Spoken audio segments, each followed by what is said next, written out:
المحادثة مهم جدا ان احنا نقرأ اول سطر اللي هو العنوان بتاع المحادثة. بيقول لي فرح and جنى are talking about the Great Pyramid in Giza. فرح وجنى بيتكلموا عن الهرم الأكبر فين؟ في الجيزة اللي هو هرم خوفو. طيب نقرأ المحادثة كلها وبعد كده نحلها تاني. Did you visit the Great Pyramid؟ هل أنت زرتي الهرم الأكبر؟ بتقول لها هل أنت زرت الهرم الأكبر؟ هترد عليها طبعا لما ابتدي بديد عندي ردين، لا إما أقول yes لا إما أقول no. طب did you، لا إما أقول yes I did أو no I didn't. لو رحت هتقول yes I did، لو ما راحش هيقول no I didn't. طيب الجملة التانية أو السؤال التاني جايب لي سؤال وكاتب لي الرد بتاعه بيقول لي it's in جيزة، إنه في الجيزة. يبقى السؤال بتاعي طبيعي هيكون أين هو؟ تمام. اللي بعدها مديني سؤال وإجابته it's 139 متر high، طوله 139 متر، يبقى طبيعي يقول كم طوله.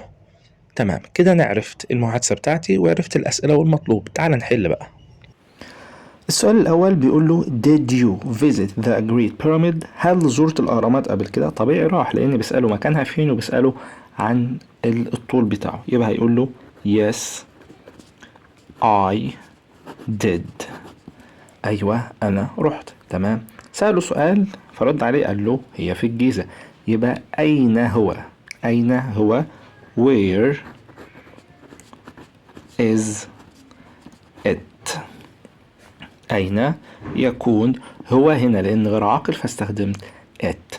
بعد كده بيقول له it's 139 متر high، طوله 139 متر. تمام. يبقى كم طوله؟ كم طوله؟ كم طول يعني how high. how high is it؟ how high is it؟ كم الطول يكون هو برضو اللي هو مين؟ الغير العاقل اللي نتكلم عن الهرم. الاختياري بيقول لي shoes are usually made of. shoes اللي هو الأحذية، are usually عادة made of مصنوع من. مصنوع من الايه؟ طبعا الأحذية في الغالب بتكون مصنوعة من الجلد، والجلد يعني leather. اتنين when it we get water. when عندما هي كذا we get water. هنا جايب لي قاعدة لأن بيقول لي rain rains will rain rained. لو لقيت فيه فعل مكرر بكذا شكل يبقى هنا عايز قاعدة، والقاعدة بتاعتي هنا قاعدة F اللي هي F و when. تمام. طب ايه القاعدة بتاعتي؟ بيقول لي أنا عندي قاعدتين، عندي في الحالة الصفرية ودي لو بتتكلم عن حقائق علمية أو عادات، وعندي الحالة الشرطية الأولى ودي لو بتكلم عن احتمالات عن حاجة هتحصل في المستقبل. هنا بقول إيه؟ بقول لما كذا بنحصل على مية. الفعل تحت يمطر، لما الدنيا بتمطر بنحصل على مية، ده حقيقة صح؟ يبقى طالما حقيقة هستخدم الحالة الصفرية الأولى. طب الحالة الصفرية بتستخدم من إيه؟ أو بتتكون من إيه؟ بتتكون من F ومضارع بسيط والباقي مضارع بسيط برضو، يبقى F ومضارع بسيط وبعد كده مضارع بسيط. طب ايه هو المضارع البسيط؟ استخدمه ازاي؟ قال لي المضارع البسيط اذا كان جمع، اذا كان الفاعل جمع اللي هو مثلا we they you ومعهم I واي حاجة جمع بستخدم الفعل في المصدر، واذا كان غير جمع يعني مفرد هستخدم معاه الفعل في المصدر وازود له s او es او ies. طبعا عندي هنا بعد when او بعد f ايا كان اللي موجود فيهم it، وit مفرد والمفرد هياخد الاس او es او ies. يبقى rain ما تنفعش، rains هي اللي هتنفع، والrain ما تنفعش لان عايز مضارع بسيط مش مستقبل، rained ما تنفعش لان ماضي وانا عايز برضو مضارع بسيط. يبقى الحل بتاعي when it rains we get water. 3. The نقط looks after our teeth. looks after يعني يعتني بيه، يعتني our teeth بالأسنان بتاعتنا اللي هو مين؟ الدانتست طبيب الأسنان. 4. It's an interesting story. It's an interesting story إنها قصة رائعة أو ممتعة. نقط it. ده سؤال مزيل، والسؤال المزيل اللي هو بنقول في الآخر أليس كذلك؟ مش كده؟ لو ما تقول لحد مش هو اللي كان موجود امبارح، صح كده ولا ايه؟ صح كده ولا ايه؟ اللي هو بالمعنى بقى اللغة العربية الفصحى، أليس كذلك؟ ده السؤال المزيل. طب أنا بعمل السؤال المزيل إزاي؟ قال لي أنت بتاخد الجملة، لو كانت الجملة مثبتة سؤالها بيكون منفي، والعكس. يبقى أول حاجة هشوفها إذا كانت الجملة مثبتة ولا منفية. طيب هو هنا بيقول لي it's an interesting story، هنا مثبتة، يبقى الرد بتاعي في السؤال هيكون منفي، فتلقائي is ما تنفعش وhas ما تنفعش، isn't منفية تنفع، wasn't منفية برضو تنفع. تمام. طيب أنا هعرف منين بقى هي isn't ولا wasn't؟ قال لي إحنا بنستخدم في السؤال نفس الفعل المساعد الخاص بتاع الجملة. يعني الجملة لو فيها was هستخدم was، لو فيها is هستخدم is، لو فيها will أستخدم will، لو فيها are تستخدم are، فيها أيا كان نستخدم اللي هو موجود. طيب هنا موجود is، يبقى هم في is هتبقى isn't. تمام. 5. we should old paper and use it again. we should يجب علينا old paper الورق القديم and use it نستخدمه again يعني مرة أخرى. طالما مرة أخرى يبقى هتعمل له إعادة تدوير، وإعادة تدوير يعني recycle. بعد كده سؤال القطعة، بس تعالى أول نشوف أسئلة القطعة قبل ما نقرأ القطعة.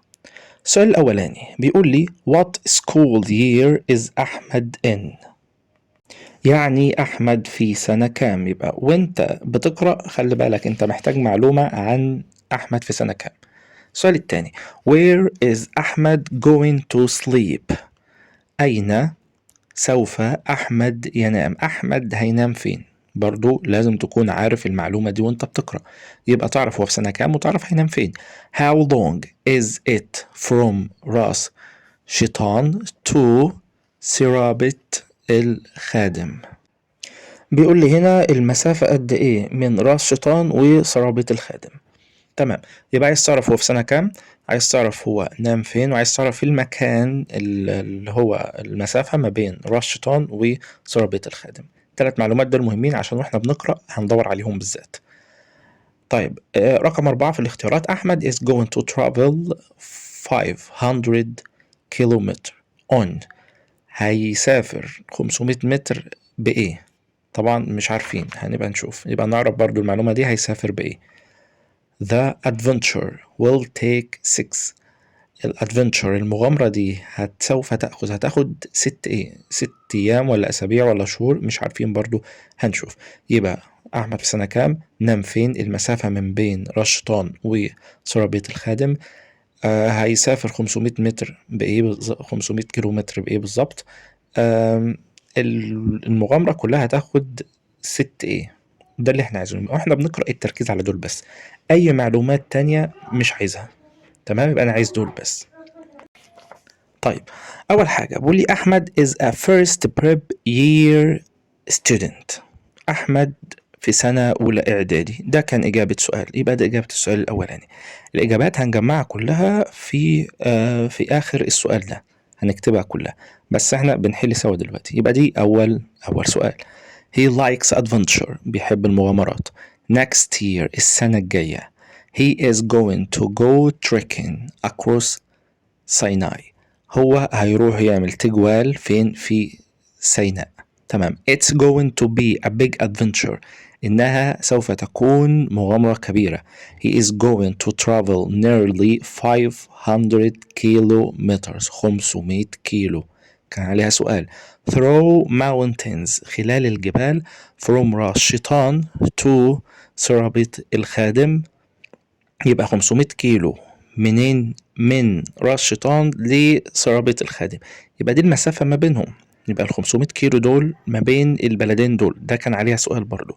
He is going to sleep in a tent and stay، يبقى هينام فين؟ هينام في خيمة، هو سوف ينام في خيمة، يبقى كده عرفنا إجابة سؤال برضو، هينام في خيمة.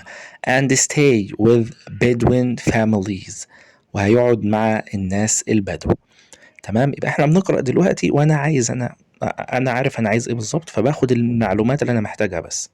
طيب بعد كده بقول لي he is going to have a guide، هيكون معاه مرشد to help him عشان يساعده find the way and a camel، هيكون معاه مرشد يساعده عشان يجد الطريق، وهيكون معاه إيه تاني a camel جمل to carry food and water، يبقى هيكون معاه جمل برضه. يبقى هو هيمشي ازاي؟ يبقى هيروح بالجمل. احنا كنا عايزين نعرف هو هيروح ازاي، هيروح بالجمل برضه. تمام. الجمل يعمل له ايه؟ هيشيل له الفود الاكل والووتر الميه. The journey is going to take him 42 days، الرحلة سوف تأخذ 42 يوم. ال 42 يوم دول لو قسمناهم على 7 أيام هيدوني 6 أسابيع، ودي كانت معلومة عايزينها برضو في الأسئلة، اللي هو هيقعد قد إيه في الرحلة دي أو المغامرة دي. فهنا بيقول 42 يوم يعني 6 أسابيع، بس هو بيضحك عليا، ما ادانيش أي أيام، اداني أسابيع. يبقى هنقسم 42 على السبعة يديني 6 أسابيع. It's going to be amazing and exciting، هتكون ممتعة ومثيرة.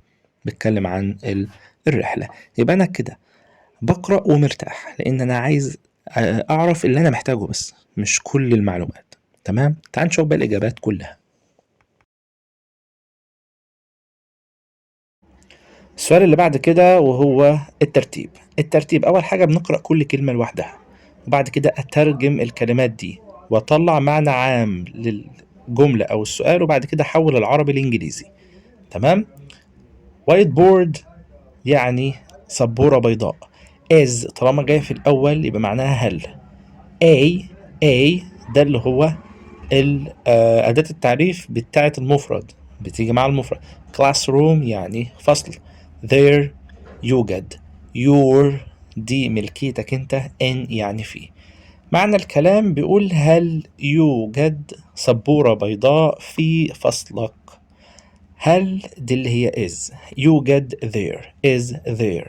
هل يوجد سبورة بيضاء a whiteboard عشان مفرد في فصلك in your classroom. يبقى is there a whiteboard in your classroom. التانية بيقول لي cook يعني يطهو this evening هذا المساء. your قلنا دي ملكية اللي قدامك، بتاعتك، بتاعت حد انت بتقول له. is going to سوف. meal يعني وجبة. who يعني من. يبقى من سوف يطهو الوجبة هذا المساء. من اللي هو من سوف. who is going to دي سوف على بعضها be و going to اللي هي is. who is going to يطهو cook. من سوف يطهو مين your meal الوجبة بتاعتك this evening هذا المساء. تمام. يبقى who is going to cook your meal this evening. 3 tonight الليلة. will سوف. if لو. do ممكن تكون يفعل وممكن تكون فعل مساعد ملوش معنى حسب ترتيبها هنا. you أنت تلفزيون. don't لا. what ما أو ماذا. watch يشاهد. you أنت. تمام. الجملة دي طويلة ومحتاجين نعرف المعنى بتاعها بالعربي أول. وعايز أقول هنا ماذا سوف تفعل لو أنت ما اتفرجتش على التلفزيون الليلة، يعني هتعمل إيه لو ما اتفرجناش على التلفزيون النهاردة. تمام. ماذا سوف تفعل what will you do. what will you do لو لم تشاهد التلفاز الليلة. لو اللي هي if. أنت لم تشاهد يبقى you don't watch TV tonight. يبقى what will you do if you don't watch TV tonight. آخر جملة بقول لي person شخص. A اللي هي أداة التعريف اللي بتيجي قبل المفرد. a pilot يعني طيار. flies يطير. is يكون. who من أو الذي طالما هتيجي في النص. A دي أداة تعريف تانية، يبقى أنا عندي 2 مفرد في الجملة. plane طيارة. طيب جايب لي شخص وجايب لي طيار وجايب لي الذي ويطير وبلين، يبقى دي معناها إيه؟ معناها إن الطيار يكون شخص الذي يطير الطيارة. الطيار اللي هو a pilot يكون شخص is a person، هو شخص who الذي flies يطير a plane، يطير مين؟ الطيارة. يبقى a pilot is a person who flies a plane، الذي يطير ايه؟ الطيارة. بعد كده الباراجراف عن a town you enjoy visiting، بلد انت حبيت زيارتها. في بداية الباراجراف بتاعي لازم أجمع عنه معلومات بالعربي أول، لازم أعرف. وبقول لي هنا اتكلم عن المكان اللي انت بتحب تزوره. طيب هتعرف لي المكان هو ايه؟ بتروحوا مع مين؟ بتروحوا ازاي؟ بتعمل ايه هناك؟ ايه الحاجات اللي بتميزه؟ ايه الحاجات اللي بتحب تشوفها هناك؟ ايه اللي نقدر نعمله؟ يبقى لازم نعرف كل ده. طيب فهنختار النهارده بلد زي الاسكندريه مثلا.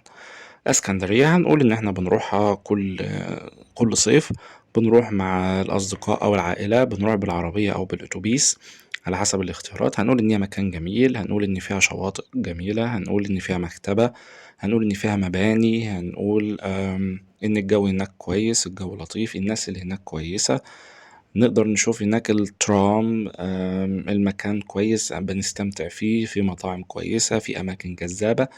كل ده تقدر تتكلم عنه فين؟ جوه الباراجراف بتاعك. طيب في أساسيات في الباراجراف لازم تتكتب. أول حاجة العنوان بتكتب في نص السطر، A town you enjoy visiting، ده العنوان اتكتب في نص السطر كده. بعد كده عندي بتسيب مسافة صغيرة كده في بداية الباراجراف بتاعك. في بداية الباراجراف بسيب مسافة كده بسيطة خالص، بعد كده بتكمل عادي من أول السطر. بداية كل جملة معاك لازم تكون كابيتال، بداية كل جملة لازم تكون كابيتال، تمام. وفي الآخر، في آخر كل جملة لازم تحط النقطة بتاعتك، تمام. ونكتب بخط كويس ونسيب مسافات ما بين الكلمات. نبتدي بقى نشوف الأفكار الموجودة معانا في الباراجراف. Every summer، كل صيف. I go to Alexandria، أنا بروح الإسكندرية. I go with my family by car، أنا بروح مع عائلتي بالسيارة. Alexandria is an amazing city، مدينة رائعة. Its beaches، شواطئها are fantastic، شواطئها رائعة. It has a big library، فيها إنها تمتلك مكتبة كبيرة. You can see the tram there، أنت تستطيع أنت تشوف الترام، وسيلة المواصلات، الترام there هناك. It's a historic city، إنها مدينة تاريخية. I like it very much، أنا بحبها جدا. طبعا أنت مطلوب منك 5 جمل، تقدر تختار اللي أنت عايزه وتكتب بطريقة تانية، تختار، مش مشكلة. أهم حاجة نكتب موضوع كويس ناخد عليه الدرجة كاملة.